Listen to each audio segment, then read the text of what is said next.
Welcome back. We have Miss Jillian. Hi everyone. So I know I talk with a lot of you about how your children benefit from working on the therapy ball, and they really are regulated and calmed by that movement-based, or what's called vestibular input. So I just want to show you some of the things that I do with my students when we're using the therapy ball. And this is Marshall. He's going to be my sample student for today. So the first thing that I like to do is just having your child sit on top of the therapy ball. Your hands are going to be right here on their waist. It's called a key points of control. So you're going to put one hand on either side so you have a good grasp on them, and then you're just going to provide pressure downwards and let the therapy ball rise up on its own. So some kids like to go faster, some like to go slower.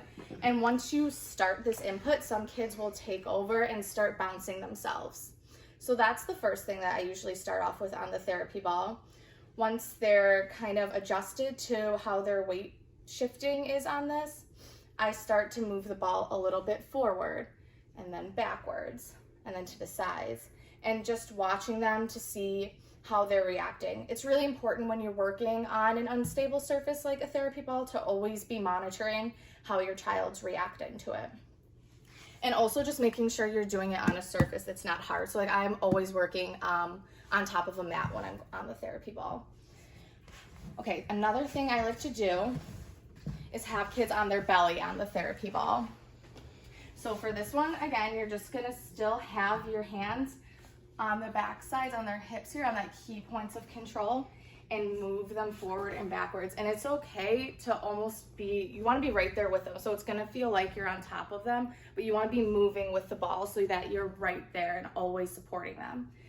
So sometimes when we roll all the way forward, I have a puzzle down here and I hand them a puzzle piece, they put it in, and then we roll backwards. For some kids who aren't quite at that level yet, I'll hand them a block. Once we get down here, they'll take the block and put it in a container, in an open container, and then we'll just come back. A third thing you can do is have them on their backs and do the same type of input. When they're on their backs, I kind of like to shift where my hands are, so I put one hand more up here on the shoulder, and then I keep the other one on the hip there. And you can provide that same sort of sensory input with the slow bouncing and the slow weight shifting. And again, always just be monitoring your child's reaction to this.